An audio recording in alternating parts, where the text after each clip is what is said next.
Bienvenue dans le royaume intérieur, je suis votre hôte Julie Deka. Le tonnerre du silence de Joel S. Goldsmith. Narration par Julie Deka. Si le Seigneur ne bâtit la maison, ceux qui la construisent travaillent en vain. Psaume 127. L'illumination dissout tous les liens matériels et relie les hommes entre eux par les chaînes d'or de l'entendement spirituel. Elle ne reconnaît que l'autorité du Christ. Elle n'a ni rituel ni règle, hormis l'amour divin, universel et impersonnel. Son seul culte est la flamme intérieure qui toujours brille sur l'autel de l'esprit. Cette union est la libre condition de la fraternité spirituelle. Seule la restreint la discipline de l'âme. Nous jouissons donc d'une liberté sans licence dans un univers unifié, ne connaissant pas de limites physiques, et nous adorons Dieu sans cérémonial ni credo. Les illuminés marchent sans peur par la grâce. Tiré de la voix infinie, le livre par Joel S. Goldsmith. Introduction. Toute révélation fait l'effet d'un choc, non seulement sur la personne qui la reçoit, mais aussi sur celle avec qui elle est partagée. Il est dans la nature même de la révélation d'ébranler et de surprendre, car lorsqu'elle vient heurter nos croyances les plus chères, nous nous rendons compte à quel point nos esprits ont été conditionnés par les opinions et théories courantes issues du mental humain, et nous réalisons ainsi l'étendue de notre soudaine illumination. Il n'y a pas si longtemps, la plupart des gens avaient une existence uniquement matérialiste. Ils ne croyaient qu'à la réalité des choses matérielles et du pouvoir physique. C'est dans un tel contexte qu'a été introduite l'idée de l'existence d'un monde mental et d'un pouvoir mental, et les consciences s'en imprégnèrent si fort que l'attention fut détournée de la matière au profit du mental. Si je n'avais pas reçu une révélation différente, j'aurais moi aussi passé ma vie entière dans cet univers mental sans jamais réaliser que le monde de la puissance mentale est tout aussi illusoire que celui du pouvoir matériel. Un jour, pourtant, un message me parvint m'informant que le mental n'a pas de pouvoir et que la pensée n'en a pas davantage. Ce fut un choc, car j'étais alors fermement ancré dans l'enseignement reçu à cette époque, en vertu duquel la pensée juste pouvait résoudre tous mes problèmes. Ce premier événement a eu de nombreux prolongements. Aujourd'hui, après plusieurs années d'accoutumance à ces révélations stupéfiantes, après avoir laissé au message le temps de pénétrer la conscience humaine, voici qu'il est révélé au public dans la narration de ce livre des choses qui pourront vous sembler si familières que votre première réaction sera sans doute: mais tout le monde le sait. Or, je puis vous affirmer que s'il en était ainsi, il n'y aurait ici-bas que des âmes consacrées sur le chemin spirituel. J'ai constaté jusqu'à présent, après avoir étudié la littérature spirituelle du monde dans son ensemble, que la vérité telle qu'elle est exposée dans ce livre n'a jamais encore été pleinement révélée, bien qu'elle constitue la seule base d'une vie spirituelle authentique. Avant de vous laisser poursuivre cette narration, laissez-moi vous assurer que je ne me propose absolument pas de fonder une nouvelle religion ou un nouvel enseignement religieux, ni d'imposer une personne ou un groupe dont les préceptes et opinions seraient considérés comme sans appel, définitifs et infaillibles. Il est ni dans mes intentions, ni dans mes vœux de laisser derrière moi une quelconque organisation religieuse, ni d'ailleurs quoi que ce soit que l'on pourrait rallier, promouvoir ou utiliser par intérêt personnel, ni même rien sur quoi l'on aurait la velléité de compter pour fonder son salut. S'il y a une chose que je souhaite accomplir par-dessus tout dans ma vie terrestre, c'est d'enlever à l'homme tous les supports et béquilles sur lesquels il s'est appuyé. Ce livre n'est pas écrit dans le but de vous rendre esclave d'une personne ou d'une organisation. Il se propose au contraire de vous affranchir de l'homme dont le souffle est dans ses narines, de vous rendre libre, de vous unir en esprit à ceux qui suivent la même voie spirituelle, libre de vous réunir afin de communier et partager avec ceux qui se livrent à la même recherche, mais sans toutefois vous enchaîner à qui que ce soit, sans rien devoir à personne si ce n'est l'amour. Telle est la vraie liberté. Et Dieu peut être présent uniquement dans cette liberté.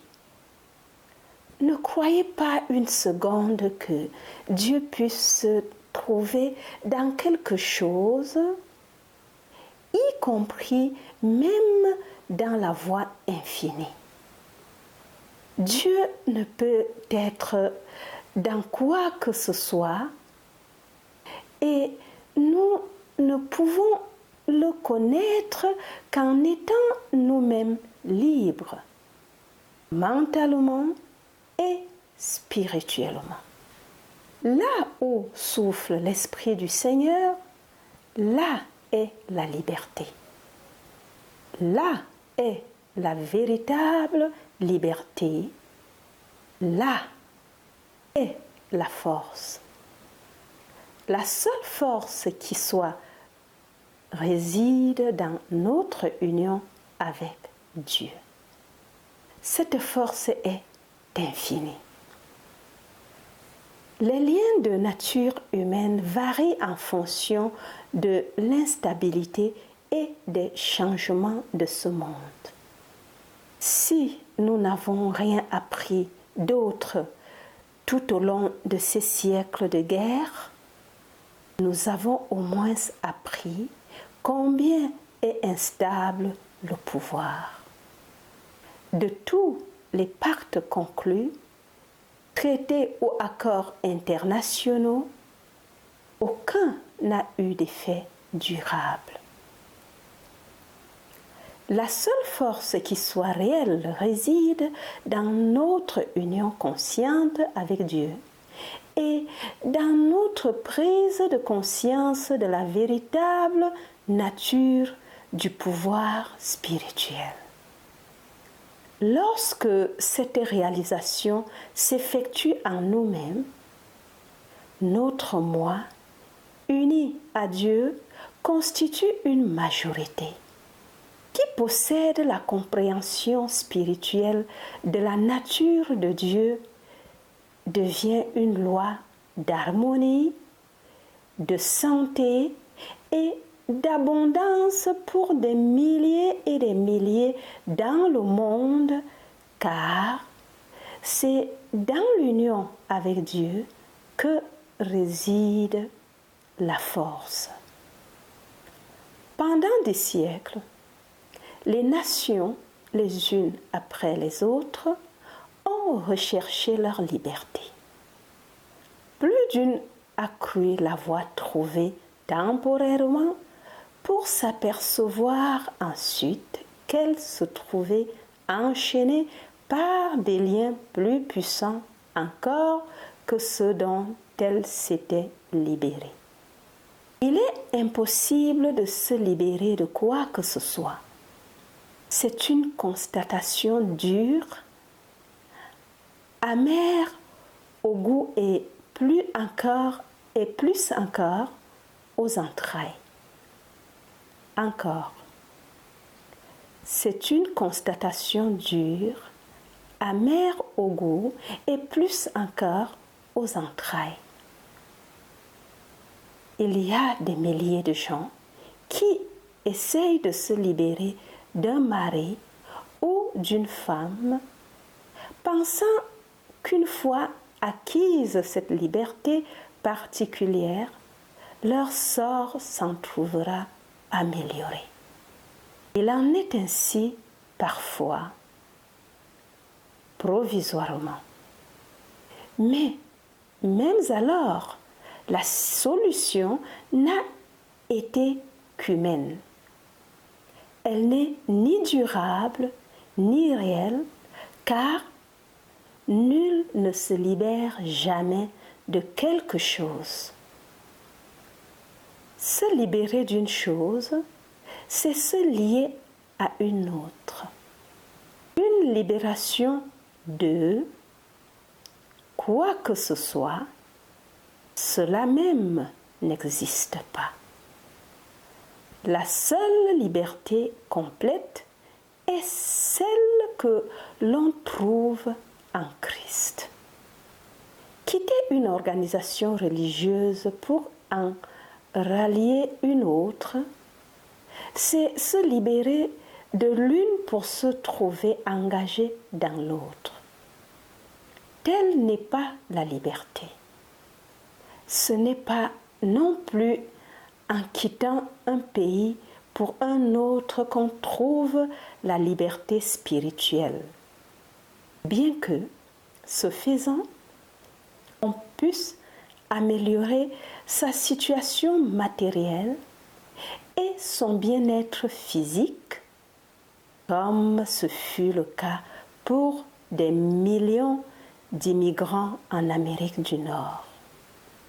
Le simple changement de lieu, toutefois, n'entraîne pas nécessairement la paix, le bonheur, la sûreté ou sécurité, car rien de cela ne peut se trouver sous un drapeau, dans un pays ou sur un continent, ni même dans la santé ou l'opulence, mais seulement la réalisation de Dieu vous délivrera de la crainte des agissements humains et vous rendra indépendant des circonstances ou situations. Ce n'est pas en troquant un esclavage contre un autre qu'on trouve l'harmonie, mais en se dégageant de la loi pour vivre de la grâce qui est le don de Dieu. Wow. Pendant un certain temps, hélas, il y aura des 1000 à votre gauche et les 10 000 à votre droite qui refuseront d'accepter cette grâce, ceux qui inspirèrent au Maître ces paroles douloureuses. Ô Jérusalem, que de fois j'ai voulu rassembler tes enfants comme une poule rassemble ses poussins sous son aile, et tu ne l'as pas voulu.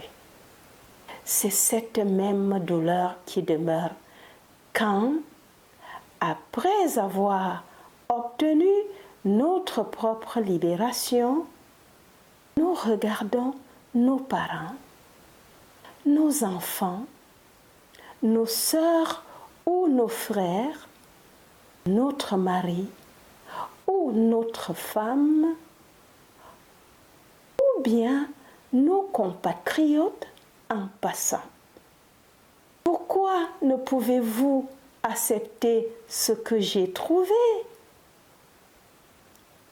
Néanmoins, plus nous demeurons sur cette voie, plus il nous deviendra facile de comprendre qu'il est seulement possible d'atteindre la vérité en fonction de notre degré de préparation à la recevoir. Parfois, ce moment de disponibilité survient uniquement à cause des futilités et frustrations dont nous avons fait auparavant l'expérience. Chaque péché, chaque maladie, chaque limitation qui a jamais effleuré notre vie a joué un rôle nécessaire dans notre expérience. Sans eux, nous n'aurions jamais été prêts pour recevoir la révélation d'un message spirituel authentique. Wow.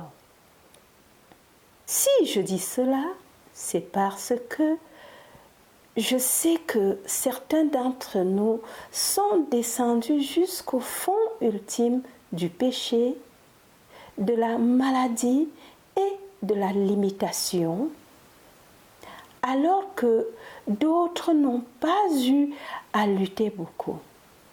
Cependant, quel que soit le degré de gravité de notre problème, pour chacun de nous, il constitue peut-être celui-là même qui nous est à présent nécessaire. Encore. Cependant, quel que soit le degré de gravité de notre problème, pour chacun de nous, il constitue peut-être celui-là même qui nous est à présent nécessaire. Certains ne peuvent atteindre les hauteurs de la vision spirituelle avant d'avoir touché le fond sur les plans physiques, mental, moral ou financier. D'autres n'ont à parcourir que la moitié de cette pente descendante ou beaucoup moins encore. Mais quelle que soit la profondeur de l'abîme dans lequel nous sommes descendus, il est indubitable qu'il nous a été nécessaire d'en arriver là pour pouvoir atteindre ensuite les sommets. Waouh!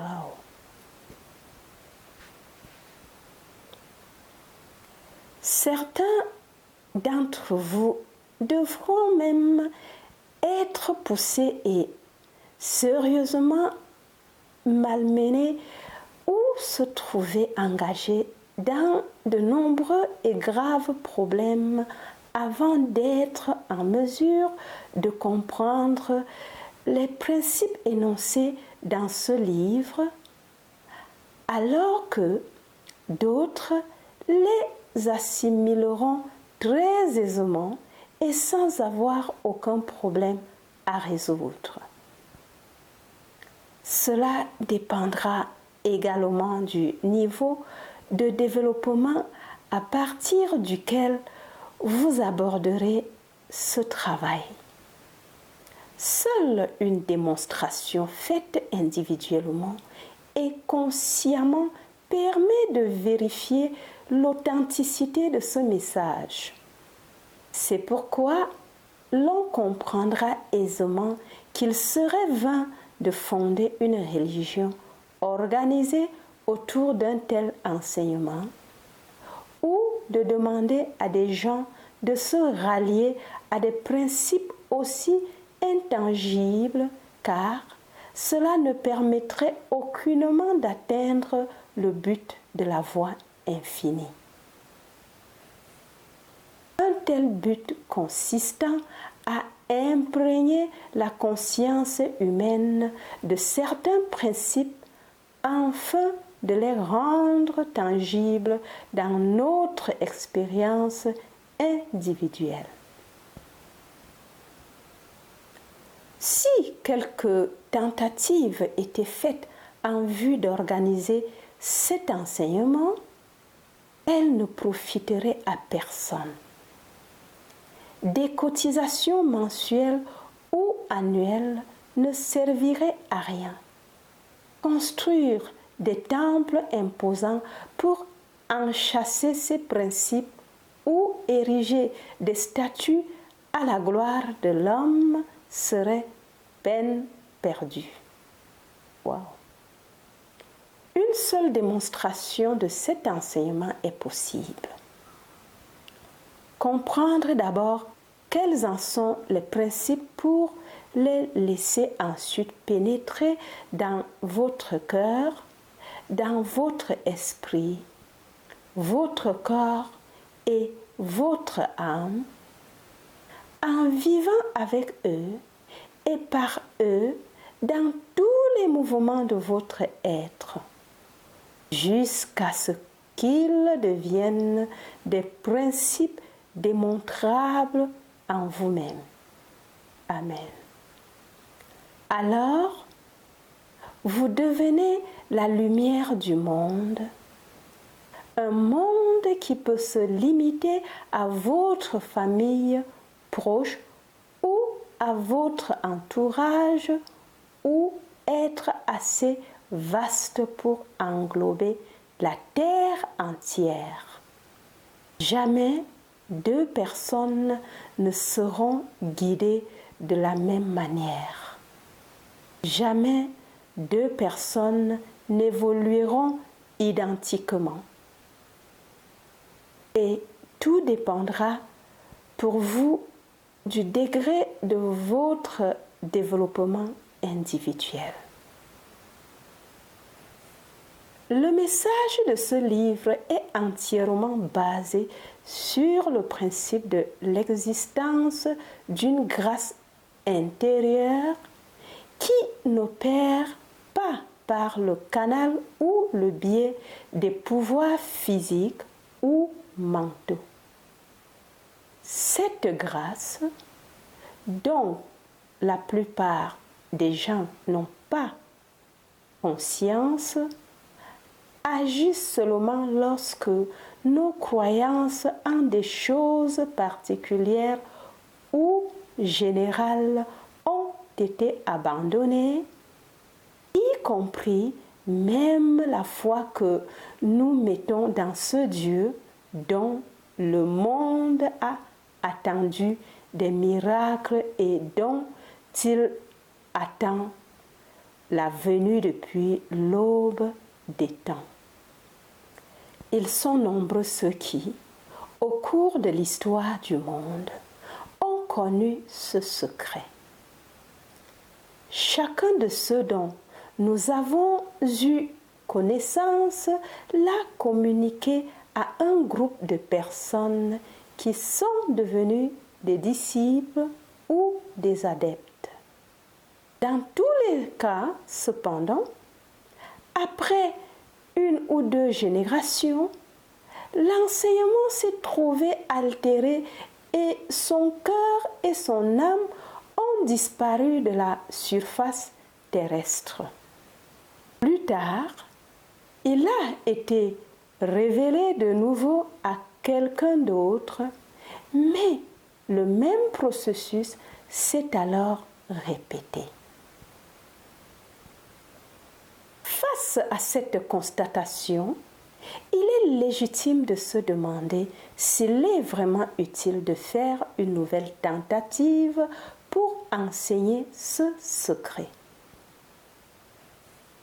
Est-il valable de parcourir des milliers de kilomètres chaque année pour communiquer un tel message au monde s'il ne se trouve que quelques personnes pour le recevoir et en faire la démonstration en le laissant ensuite disparaître dans la planète une fois de plus? À cela, je répondrai que les circonstances sont aujourd'hui différentes. Dans le monde des générations qui nous ont précédés, on pouvait toujours s'attendre à découvrir des énergies plus puissantes et il en fut ainsi effectivement. Aujourd'hui, toutefois, l'énergie atomique était devenue réalité. Le monde se trouve confronté à cette puissance ultime. Que peut-on imaginer au-delà de l'énergie nucléaire? Existe-t-il autre chose encore? Le monde n'a-t-il pas atteint désormais son but ultime dans sa quête pour la puissance? La vérité contenue dans le tonnerre du silence se trouvait déjà dans le Nouveau Testament. Que ceux qui écoutent la narration de ce livre, toutefois, ne s'attendent pas à pouvoir mener une vie conforme aux principes révélés dans ce contexte après une seule écoute. Encore, que ceux qui écoutent la narration de ce livre, toutefois, ne s'attendent pas à pouvoir mener une vie conforme aux principes révélés dans ce texte après une seule écoute. Pour qui sera resté totalement sourd au développement exposé ici, certes une simple écoute suffira amplement. Mais en revanche, ceux qui auront ressenti dès le premier contact un frisson d'acquissement devront faire de ce livre leur compagnon de vie, nuit et jour, dimanche et fête, jusqu'à ce que leur état de conscience matérialiste commence à céder, puis à capituler au moment où la conscience transcendantale prendra possession de leur mental, de leur corps et de leur vie, jour après jour. Wow. Plus de 30 années d'expérience m'ont prouvé indiscutablement que ce changement de conscience peut survenir chez toute personne engagée avec constance dans ce message. Il est même indispensable qu'une telle mutation se produise dans la conscience de celui qui écoute avant qu'il soit capable de vivre conformément aux injonctions du sermon sur la montagne. Et moi, je vous dis, ce livre se propose de révéler la conscience transcendantale et de développer par elle la conscience individuelle jusqu'au point où tout être humain peut sincèrement dire « Je vis ». Mais ce n'est pas moi qui vis, c'est le Christ qui vit dans moi.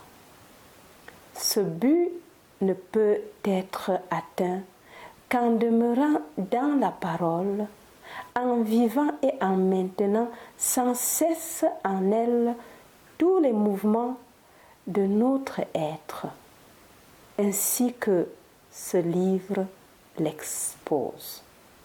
Encore, ce but ne peut être atteint qu'en demeurant dans la parole, en vivant et en maintenant sans cesse en elle tous les mouvements de notre être, ainsi que ce livre l'expose. Alors, si tu m'écoutes pour la première fois et que tu n'es pas encore abonné, fais-le et n'oublie pas d'activer la cloche de notification afin d'être avisé automatiquement lors de mes prochaines publications. Notre devise, c'est connaître la vérité qui te rend libre et aussi le réveil pour tous les francophones en 2021. Voilà mes amis, je vous aime très très fort et jusqu'à la prochaine. Bye bye, c'était Julie Descartes.